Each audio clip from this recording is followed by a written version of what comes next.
नमस्कार, मैं हूं शुभम शंकरधर। आप देख रहे हैं मनी 9। स्वागत है आपके पसंदीदा साप्ताहिक कार्यक्रम इकोनॉमिकम में। इकोनॉमिकम में इस बार फिर से हर हफ्ते की तरह अंशुमान जी अर्थात की नई किस्त के साथ मेरे साथ स्टूडियो में आ गए हैं। सर, बहुत स्वागत है आपका। अंशुमान जी से चर्चा शुरू करें, आपको बताएं अर्थात का विषय क्या है। उससे पहले इस कार्यक्रम में आने वाले पड़ावों से आपको परिचित करा देते हैं। तो सबसे पहले बात होगी अर्थात की, अर्थात के बाद बात होगी आपके सवाल जवाबों की। दो बड़े सवाल हैं और दोनों सवाल ऐसे हैं जो पॉलिसी के लेवल पर बड़े सवाल हैं, आपको समझने ज़रूरी हैं।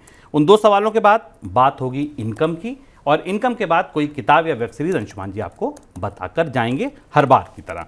अब चर्चा करते हैं कि इस बार अर्थात का मुद्दा क्या है। तो अर्थात का दरअसल इस बार का जो मुद्दा है वो आपके स्वास्थ्य से जुड़ा है।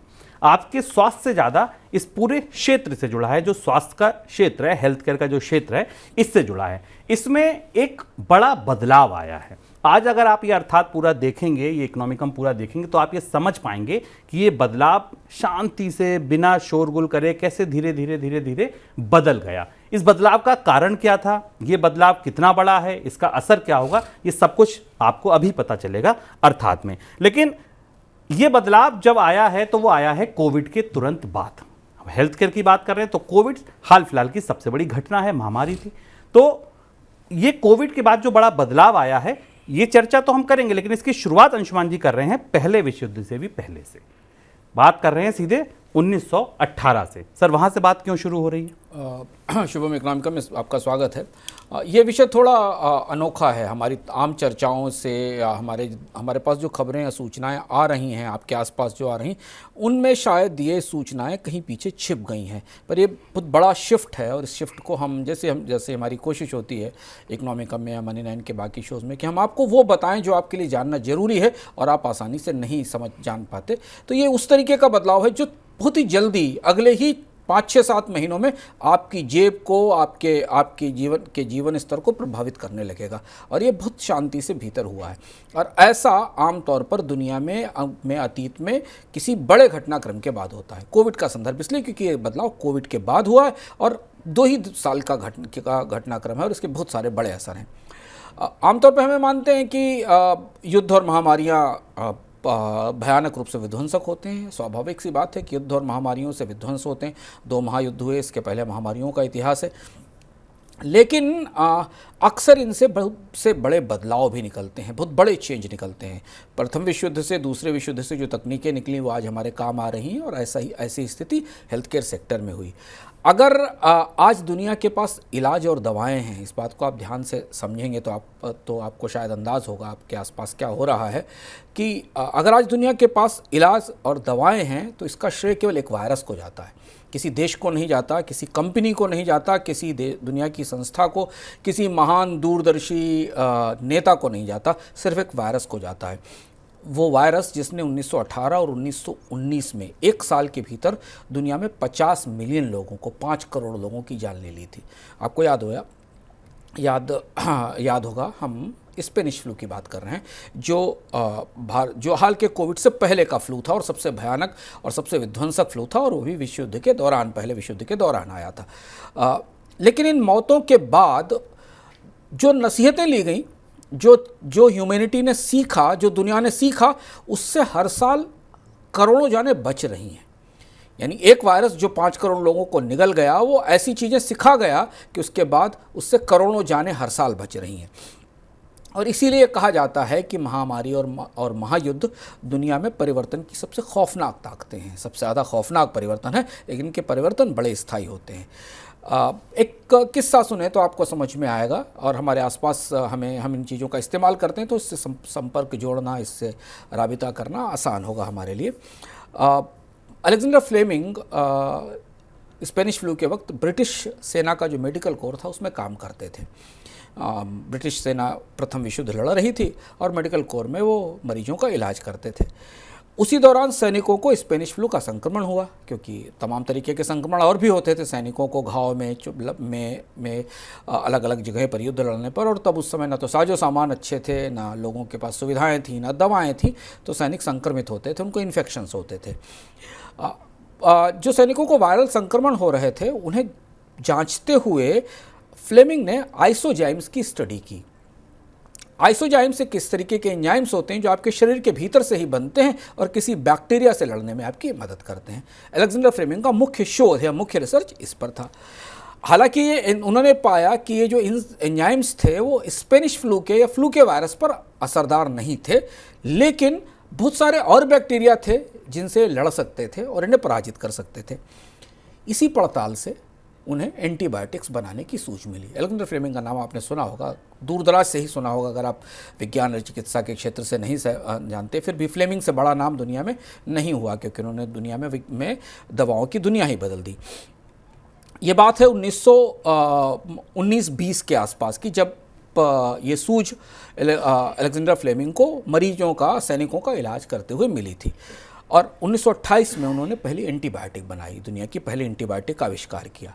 और ये कहा जाता है कि एंटीबायोटिक्स का आविष्कार चिकित्सा की दुनिया में, हेल्थ केयर की दुनिया में पहिए की खोज जैसा था। जैसे पहिए की खोज आते ही दुनिया का विज्ञान बदल गया, वैसे एंटीबायोटिक्स आते ही चिकित्सा की दवाओं की पूरी दुनिया ही बदल गई एकदम। और आज वो एंटीबायोटिक्स हर साल करोड़ों जानों को अलग अलग तरीके से बचा रही हैं और एंटीबायोटिक्स की पूरी श्रृंखला चीज़ें आगे आना शुरू हो गई हैं। तो ये ऐसे बदलाव दुनिया में इस तरीके के घटनाक्रमों के साथ ही आते हैं। सर, ये तो फ्लेमिंग की बात हो गई, लेकिन जो महामारी थी उसने दवा उद्योग के लिए क्या बदला, वो कैसे क्रांति साबित हुई? हाँ, और ये किस्सा भी जानना जरूरी है, क्योंकि इससे कोविड सीधे जुड़ता है और कोविड हमारी अभी स्मृतियों में ताजा है। स्पेनिश फ्लू के बारे में तो हमने इतिहास में पढ़ा है।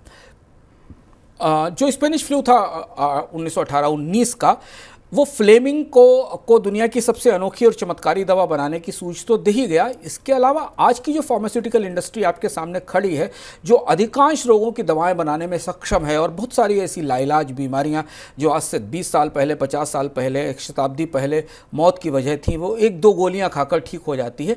तो इसकी शुरुआत भी इस महामारी की देन से हुई।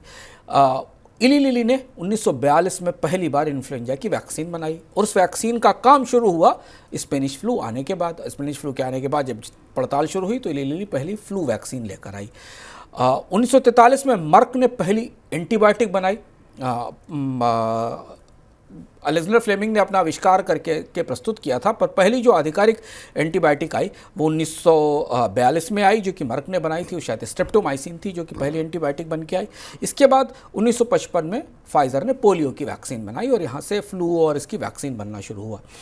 स्पेनिश फ्लू के बाद के 30-40 वर्षों में, स्पेनिश फ्लू आने के बाद के 30 वर्षों में, क्योंकि इसके बाद एक विश्व युद्ध भी हुआ, तो दूसरा विश्व युद्ध था, इसलिए काफ़ी सारा काम रुक गया। जैसे दूसरा विश्व युद्ध खत्म हुआ 1942-43 के बाद, उसके बाद दुनिया ने एकदम हेल्थ केयर को लेकर, फार्मास्यूटिकल्स को लेकर, दवाओं को लेकर बहुत तेज़ी से लंबी छलांगें लगानी शुरू की। 1948 में WHO बना, जो वर्ल्ड हेल्थ ऑर्गेनाइजेशन था। इसी के साथ हेल्थ इंश्योरेंस इंट्रोड्यूस हुए दुनिया में, निजी अस्पताल खुलना शुरू हुए, सरकारों ने हेल्थ केयर को लेकर बड़े बजट खर्च करने शुरू किए, और इसी दौरान वो सारी शोध और बड़ी कंपनियां बनी जिनकी दवाएं आज हम इस्तेमाल कर रहे हैं। तो ये वो शिफ्ट था चिकित्सा विज्ञान में, जिसके लिए स्पेनिश फ्लू जिम्मेदार था। और उसके बाद 2 युद्धों के कारण चीज़ें थोड़ा देर से आई, लेकिन विज्ञान उसके बाद चिकित्सा विज्ञान ने पीछे मुड़कर नहीं देखा। और इसलिए कोविड ख़त्म होने से पहले ही अगर दुनिया को कोविड की वैक्सीन मिल गई, जबकि इन्फ्लुएंजा की वैक्सीन स्पेनिश फ्लू आने के करीब 20 साल बाद मिली थी, अगर कोविड खत्म होने से के बीच में ही कोविड की वैक्सीन दुनिया को मिल गई, तो इसके लिए स्पेनिश फ्लू के बाद जो फार्मास्यूटिकल में क्रांति आई थी, जो हेल्थ केयर में क्रांति आई थी, वो उसके लिए जिम्मेदार थी। ये तार हम इसलिए कोविड से या संदर्भ आपको इसलिए बता रहे हैं क्योंकि आप इस संदर्भ में आप कोविड को देखें कि कोविड के बाद दरअसल दुनिया में क्या हुआ, या भारत में खासतौर पर भारत में किस तरीके के शिफ्ट आए। तो सर, जब हर महामारी कुछ बदलाव लेके आती है, महायुद्ध बदलाव लेके आते हैं, कोविड से भी कोई तो बदलाव जरूर आया होगा। और कोविड से जो बदलाव आया भारत में वो बड़ा पेचीदा है और बड़ा अनोखा किस्म का बदलाव है। भारत में जो कोविड के बाद क्रांति शुरू हुई, वो क्रांति एक दूसरे तरह से पिछले 2 सालों में उसने भारत के हेल्थ केयर का चेहरा बदलना शुरू किया। आपको याद होगा कि भारत की स्वास्थ्य व्यवस्था का सच सामने आया था। कोविड के दौरान ऑक्सीजन की कमी, लाशों के ढेर, इलाज की समस्या, कोविड के दौरान वो लोग भी मरे जिनके पास दवा के पैसे नहीं थे, पर वो लोग भी मरे जिनके पास दवा खरीदने के पैसे थे, अस्पताल में भर्ती होने की क्षमता थी, बिल देने की कुवत थी, पर उन्हें बेड, अस्पताल, ऑक्सीजन, दवाएं नहीं मिली। जो दवा और इलाज खरीद सकते थे वो भी, उनको भी मौत का शिकार होना पड़ा। ना दवा मिले, ना इंजेक्शन मिले, और वो दौर था जब प्राण रक्षक दवाएं मिलना वीआईपी होने से ज़्यादा कीमती हो गया था। भारत में कोविड के बाद जो क्रांति हुई वो इसी घटनाक्रम से निकली, जो हमने भारत में देखा कोविड के दौरान स्वास्थ्य सेवाओं की जानलेवा कमी के बारे में। ऑक्सीजन नहीं, अस्पताल नहीं, बेड्स नहीं, दवाएं नहीं, डॉक्टर नहीं, एम्बुलेंस नहीं, ये जो सारी कमी निकली भारत में कोविड के बाद की जो क्रांति शुरू हुई वो यहीं से निकलती है। आप सोचेंगे कि क्या हम सरकार की तरफ से हेल्थ केयर में किसी बहुत बड़ी योजना के, बहुत बड़े बदलाव के बारे में बताने जा रहे हैं? नहीं, अफसोस। ये जो क्राइसिस थी भारत के कोविड की हेल्थ केयर की, जो अभूतपूर्व क्राइसिस थी भारत के इतिहास की, सरकार तो उसके बाद अभी तक बड़ा कुछ नहीं कर सकी। कोविड आने के बाद आपने भारत के हेल्थ केयर में सरकार की तरफ से कोई बड़ा बदलाव नहीं देखा होगा कि आयुष्मान भारत स्कीम जो कोविड से पहले से भी चल रही थी। इसके अलावा भारत के हेल्थ इंफ्रास्ट्रक्चर को बदलने के लिए, नए अस्पताल बनाने के लिए, सुविधाएं देने के लिए ऐसा कुछ बड़ा क्रांतिकारी नहीं हुआ जितनी बड़ी क्रांति कोविड के लोगों ने भारत के चिकित्सा क्षेत्र में की थी, और कोविड को ने जो असर किया था। लेकिन बाजार ने इस कमी को बहुत सफाई से पकड़ लिया, और अब भारत में हेल्थ केयर में एक नया कैपिटल एज शुरू हो गया। पूंजी का एक नया युग आया है, जिसके आने वाले समय में बाजार पे बेहद अनोखे असर होने वाले हैं। और ये कोविड के बाद का बदलाव भारत के हेल्थ केयर सेक्टर का चेहरा बदलेगा। हेल्थ केयर सेक्टर का चेहरा सरकार की तरफ से नहीं, बाजार की तरफ से बदलेगा। ये बड़े बदलाव हमने समझने की कोशिश की और उसके असर आपके सामने हम लेकर आए। तो भारत में कोविड के बाद जो बदलाव दिखाई दिया वो आया हेल्थ केयर सेक्टर में नई पूंजी के आने से। और ये पूंजी ऐसे समय पर आई जब आप ये सुन रहे होंगे कि भारत में पूंजी की कमी है, स्टार्टअप्स में पैसा नहीं लग रहा है, स्टार्टअप से निवेशक बाहर निकल रहे हैं। लेकिन अब एक बिल्कुल नए किस्म का पूंजी युग, एक नया कैपिटल एरा आई है, जिससे हेल्थ केयर सेक्टर में बदलाव शुरू हो रहे हैं। सर, पूंजी इस समय आना जब कर्ज महंगा है, दूसरी बात जब सारी जगह सूखा पड़ा है, स्टार्टअप से पूंजी निकल रही है, कौन सी पूंजी है और ये हेल्थ केयर के लिए आप नया युग इसको क्यों बोल रहे हैं? ये बात बिल्कुल सही है शुभम। हमारे पास भी ऐसी सुर्खियाँ हम बताते हैं कि भारत में स्टार्टअप के पास से निवेशक वापस बाहर निकल रहे हैं। रोज़ हम इस तरीके की खबरें पढ़ते हैं। वेंचर कैपिटल और प्राइवेट इक्विटी का टोटा है, दुनिया में कर्ज की दरें काफ़ी ऊंची हैं और इसलिए उद्योगों को पैसा नहीं मिल रहा है। लेकिन पूंजी ने, जो प्राइवेट इक्विटी आ रही है, उसने अपनी दिशा बदल ली है। अगर आप, हो सकता है आप अभी तक इन खबरों से ज़्यादा वाकिफ़ हों कि स्टार्टअप से किस बड़े फंड ने अपने को दूर किया, निकाला या एग्जिट किया, जैसे कि आपको ई कॉमर्स के स्टार्टअप्स में दिखाई देता है। लेकिन दूसरी तरफ भारत के में अस्पतालों के कारोबार में पूंजी लगाने के लिए, चलते अस्पतालों के अधिग्रहण करने के लिए ऐसी होड़ लगी है जो पिछले 25-30 सालों के इतिहास में उदारीकरण के बाद इतिहास में इतने कम समय में नहीं देखी गई। इससे आप एक किस्म की सोने की होड़ लगा सकते हैं। ऐसा लोगों को, निवेशकों को ऐसा लग रहा है कि भारत के हेल्थ केयर सेक्टर में सोना रखा हुआ है और उसे खरीदने के लिए पूरी दुनिया भर के फंड्स दौड़ पड़े हैं। हम आपको कुछ उदाहरण बताते हैं बड़े, बाकी तो बहुत सारे चीज़ें हैं। इस साल जनवरी में क्या हुआ, सिंगापुर का जो सॉवरेन वेल्थ फंड था टीमसेक, जो सिंगापुर सरकार का आधिकारिक सॉवरेन वेल्थ फंड है, जैसे कि सऊदी अरब, कतर या अमीरात के फंड हैं, इसने मणिपाल हॉस्पिटल्स को, जो भारत का मणिपाल हॉस्पिटल था, इसमें कंट्रोलिंग स्टेक, नियंत्रक हिस्सेदारी खरीद ली। आपको मालूम इसकी कीमत कितनी? $2 अरब, 16,400 करोड़ रुपए में टीमसेक ने मणिपाल हॉस्पिटल में हिस्सेदारी खरीद ली। बाजार एकदम चौंक गया कि क्या हुआ, एक हॉस्पिटल के लिए इतनी बड़ी वैल्यूएशन कैसे आई मणिपाल हॉस्पिटल के लिए। और इसके बाद मणिपाल ने क्या किया कि सितंबर में कोलकाता में इमामी ग्रुप का जो हॉस्पिटल समूह है AMRI, उसे 2400 करोड़ रुपए में उसका 84% हिस्सा खरीद लिया।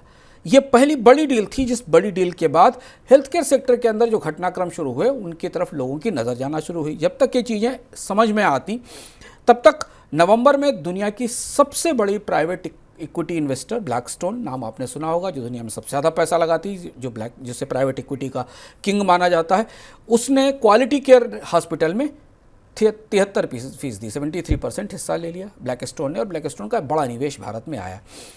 केयर हॉस्पिटल ने तत्काल ही, इसके तुरंत बाद, जैसा हमने उसके टीमसेक के केस में देखा वैसा ही हुआ।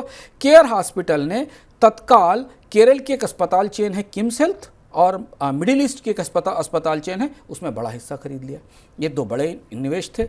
बाजार को लगा कि हेल्थ केयर सेक्टर में कुछ हो रहा है, और इसके बाद तो फिर लाइन सी लग गई। नवंबर में एक अस्पताल और फार्मेसी चेन है डीएम हेल्थ केयर, उसने खाड़ी देशों का जो अपना कारोबार था, जो अरब के देशों में अपना कारोबार था, उसे अल्फा जीसीसी को बेच दिया। ये भी एक बड़ा फंड है जिसे बेच दिया गया। ओंटारियो टीचर्स ने भारत में सह्याद्री हॉस्पिटल को खरीद लिया। पिरामिल बेंस का जो फंड है इंडिया आरएफ फंड, उसने ईवी हॉस्पिटल को खरीद लिया। इसी क्रम में सहारा हॉस्पिटल का मैक्स हेल्थ केयर ने टेक ओवर कर लिया करीब 900 करोड़ रुपए के आसपास। अब स्थिति यह है कि 3-4 बड़े वेल्थ फंड, कई बड़े निवेशक भारत के हेल्थ केयर कारोबार में अपनी पूंजी लगा चुके हैं। लेकिन ये शुरुआत है, इसके बाद और भी घटनाक्रम है जो सामने दिखाई दे रहे हैं। हैदराबाद का ओमेगा हॉस्पिटल, ऐसी चर्चा है कि मोर्गन स्टैनले को अपनी हिस्सेदारी बेचने वाला है, यानी मोर्गन स्टैनले भी, ब्लैकस्टोन के बाद मोर्गन स्टैनले भी भारत के हेल्थ केयर सेक्टर में निवेश करेगा। गुजरात का एक दूसरा, हैदराबाद का एक और ग्रुप है रेनोवा ग्रुप। पुणे का एक लोकमान्य हॉस्पिटल चेन है, गुजरात की एक सनशाइन ग्लोबल चेन है, और केरल का बेबी मेमोरियल हॉस्पिटल है। ये सब प्राइवेट फंड्स के हाथ में जा रहे हैं, प्राइवेट फंड्स इसमें निवेश करना चाहते हैं। EY की एक ताज़ी रिपोर्ट आई जिसने बताया कि कोविड के बाद भारत के हेल्थ केयर बाजार में PE निवेश $4 अरब हो गया। $4 अरब, जो कोविड से पहले के स्तर का 4 गुना है।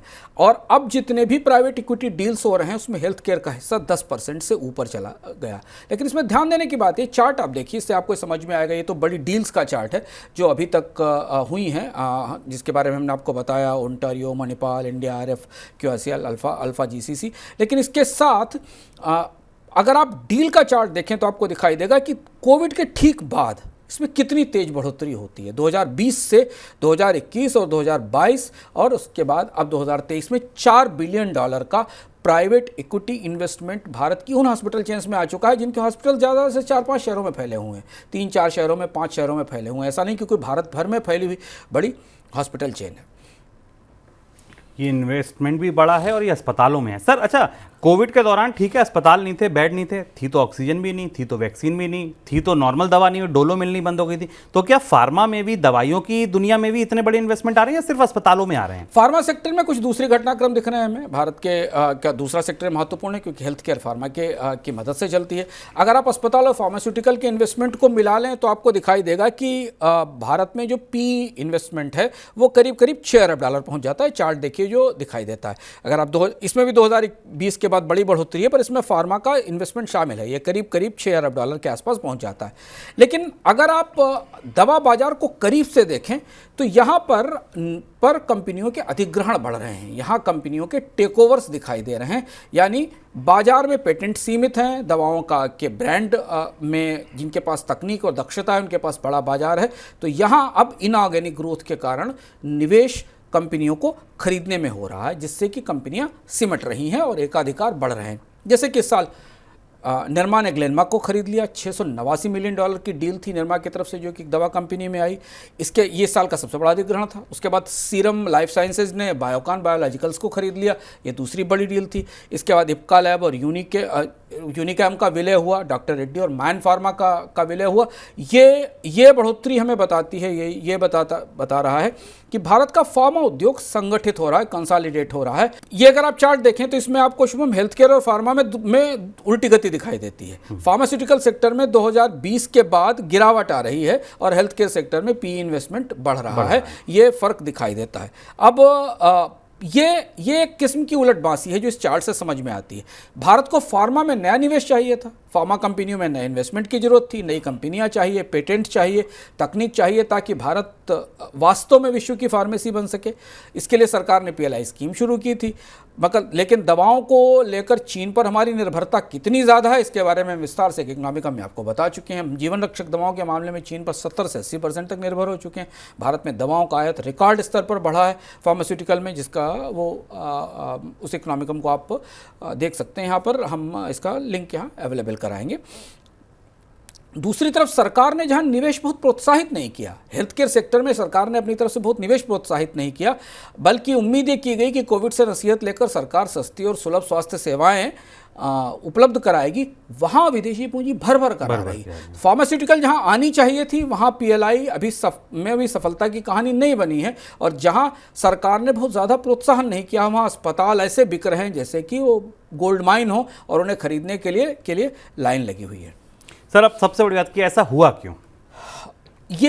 इसको समझने के लिए हम थोड़ा सा पीछे चलते हैं तो हमें समझ में आएगा कि कोविड ने दरअसल भारतीय बाजार में किया क्या।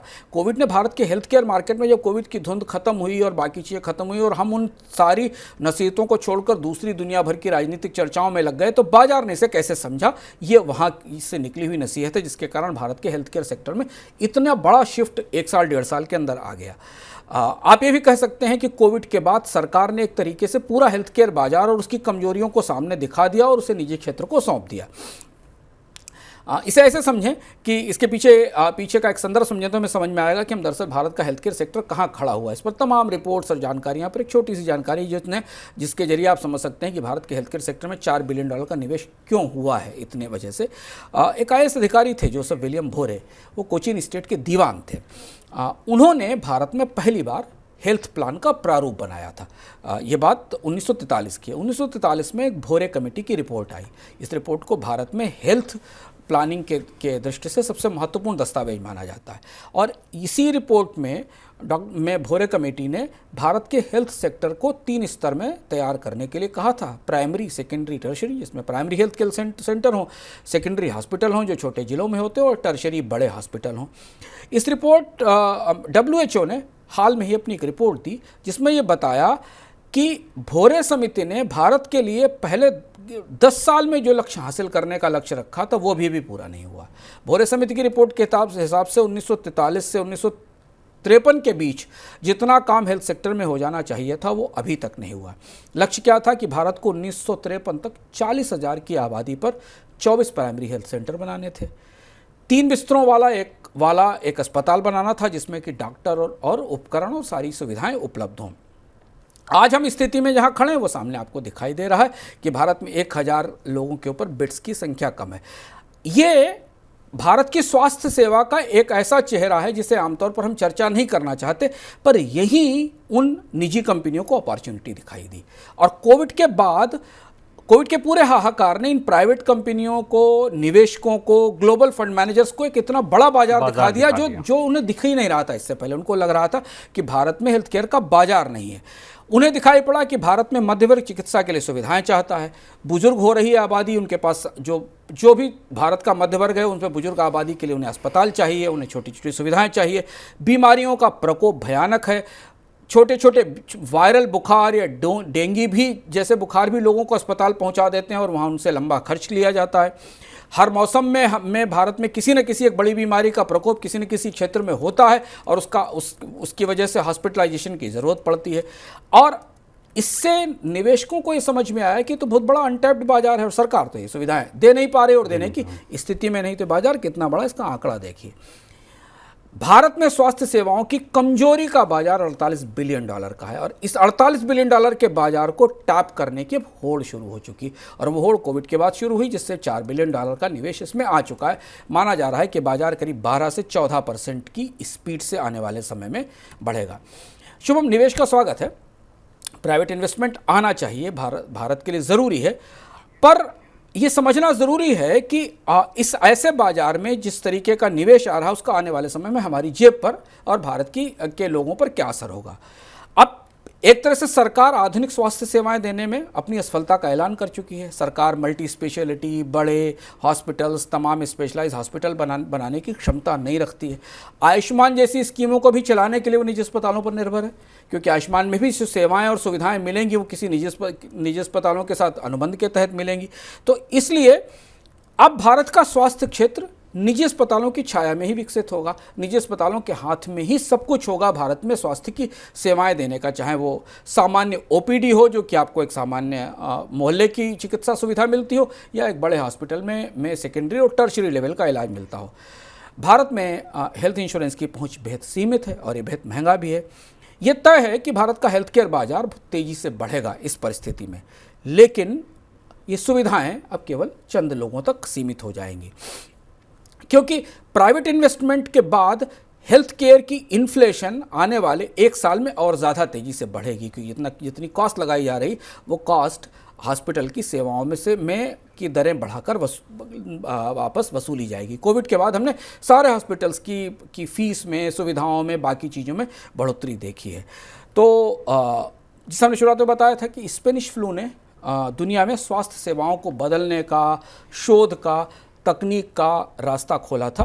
कोविड ने भारतीय बाजार में, क्या ऐसा तो नहीं लगता है सरकार की तरफ से इसमें अभी तक स्वास्थ्य को लेकर, कोविड के बाद स्वास्थ्य में बदलावों को लेकर कोई स्पष्ट रणनीति नहीं दी गई, पर ऐसा लगता है इस निवेश को देखकर कि अगर आप निवेशक की दृष्टि से देखें, अगर आप हेल्थ केयर कंपनियों के स्टॉक्स में इन्वेस्टमेंट करते हैं तो आपके लिए तो ये बहुत अच्छा मौका है। लेकिन अगर एक सामान्य व्यक्ति की दृष्टि से देखें तो ऐसा लगता है कि कोविड की असफलता ने भारत में स्वास्थ्य सेवाओं की महंगाई का एक बड़ा बाजार खोल दिया है, जो सामने हमें दिखता है।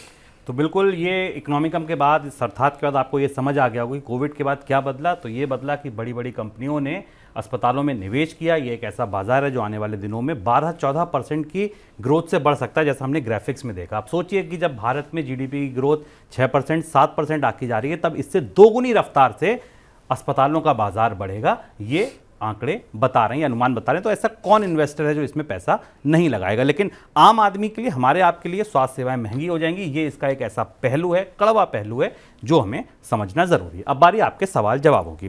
पहला सवाल सर साहिल का है, वो पूछ रहे हैं COP28 की बैठक से जो भी नतीजे निकले, इनका असर अब आने वाले दिनों में क्या होगा? कोई बड़ा बदलाव नहीं होगा, क्योंकि COP28 की बैठक में के पीछे जब वहाँ दुनिया के विभिन्न देश पहुँचे थे तो वो किन तैयारियों के साथ पहुँचे थे या वो किस तरीके के काम करके पहुँचे थे, ये बात इकोनॉमिकम ने विस्तार से बताई है। दुनिया के सारे देश अगले 10 साल 15 साल के लिए फॉसिल फ्यूल के उत्पादन की अपनी योजनाएं मंजूर कर चुके हैं, सब्सिडीज का निर्धारण कर चुके हैं और नए निवेश की योजनाएं बना चुके हैं। तो इसलिए पर्यावरण में डीकार्बनाइजेशन, कार्बन रोकने या गर्मी रोकने की दृष्टि से कुछ बड़ा बदलाव COP28 के बाद नहीं होगा। और इसीलिए COP28 का जो सहमति थी, उस सहमति में ना तो कोई लक्ष्य तय किए गए और ना उसकी भाषा इतनी स्पष्ट है जो ये बता सके कि दुनिया के नेता मौसम को, माहौल को ठीक करने के लिए वचनबद्ध हैं या संकल्पबद्ध हैं। तो इसलिए कोई बड़ा बदलाव होता नहीं दिख रहा है ऐसा इस सम्मेलन के बाद। नेहा का सवाल है अगला, पूछ रही है कि फेड ने तो संकेत दे दिए कि ब्याज दरें अब घटेंगी, क्या भारत में भी कर्ज सस्ता होगा अब? भारत के लिए थोड़ी बात पेचीदा है, क्योंकि फेडरल रिजर्व ने अपने फैसले में कहा कि वो 2% के लक्ष्य तक का इंतजार करेगा। पर भारत में भी महंगाई उतार चढ़ाव में, ताजी महंगाई की दर आई तो हमें दिखाई दिया कि खाद्य महंगाई 8 से 9% के बीच है। फसल का असर अभी रबी की फसल पर अन्नों का प्रभाव भी दिखाई दे रहा है। तो भारत में ब्याज दरें बढ़ेंगी तो नहीं, पीक होने की खबर तो यहाँ भी सही है। हम लोगों ने बताया भी है कि भारत में दरों में पीक आ गया, पर इसमें कमी की संभावना नहीं है। और शायद अमेरिका में कमी के बाद ही भारत में इसमें कमी आएगी। तो अमेरिका में अगर ब्याज दरों में कमी की शुरुआत अगले साल के मध्य तक, जून जुलाई तक होती है, तो जो भारत में आकलन है कि ब्याज दरों में कटौती का पहला दौर शायद नवंबर दिसंबर के आसपास आएगा। अगला सेगमेंट सर हमारा इनकम की बात, यहाँ क्या खास? इस बार बीमा पर बात। मनी9 के सुपर ऐप पर इस हफ्ते इंश्योरेंस सेंट्रल आएगा, जो कि हमारा महीने में आने वाला एक शो और बीमा के बारे में आपको बेहद ज़रूरी सलाह और आपके तमाम समस्याओं के समाधान देता है। बीमा क्षेत्र में पिछले दिनों में कई महत्वपूर्ण बदलाव हुए हैं। IRDA की तरफ से कई नए नियम आए हैं और अब वित्त वर्ष खत्म होने के करीब है। आखिरी 3 महीने में भारत में बहुत ज़्यादा बीमा खरीदा जाता है टैक्स बचाने के लिए। हेल्थ इंश्योरेंस की पॉलिसी के रिन्यूअल भी इसी समय आते हैं। इंश्योरेंस सेंट्रल को ज़रूर देखिए और जानने की कोशिश करिए कि अब जब आप अपनी बीमा पॉलिसी का प्रीमियम भरते हैं, नई पॉलिसी लेते हैं, तो आपको बदले हुए परिप्रेक्ष्य में किस तरह से ध्यान रखने की ज़रूरत है। सर चलते चलते कोई किताब या वेब सीरीज? किताब रघुराम राजन की किताब आई है, ब्रेकिंग द मोल्ड। इस किताब को पढ़कर आप समझ सकते हैं कि भारतीय अर्थव्यवस्था को लेकर जिस तरीके की चर्चाएं, व्याख्याएं आपके सामने आ रही हैं, वहाँ उनकी तुलना में भारत की सबसे बड़ी चुनौतियां क्या हैं। रघुराम राजन भारत के पूर्व RBI गवर्नर रहे हैं और अर्थव्यवस्था को एक दूसरे नज़रिए से देखने वाले विशेषज्ञ और अर्थशास्त्री हैं। किताब में कई सारी ऐसी बातें जो आपको पहले से सुनी हुई लगेंगी, जानी हुई लगेंगी, पर कई सारी ऐसी नई चीज़ें हैं जो ये बताएंगी कि भारतीय अर्थव्यवस्था को यहाँ से आगे बढ़ने के लिए कितनी ताकत और कितनी रफ्तार लगाने की ज़रूरत है। कोविड का असर ख़त्म होने के बाद, दुनिया में तमाम युद्धों के बाद भारतीय अर्थव्यवस्था को लेकर ये ताज़ा संदर्भों की नई किताब है। अगर आप आर्थिक जानकारी में, आर्थिक विश्लेषण में रुचि रखते हैं तो रघुराम राजन की किताब आपके लाइब्रेरी में हो सकती है। तो ये था हमारा आज का इकोनॉमिकम। अगले हफ्ते फिर आएंगे नए संस्करण के साथ। तब तक के लिए दीजिए इजाज़त। आप बने रहिए मनी 9 के साथ। नमस्कार।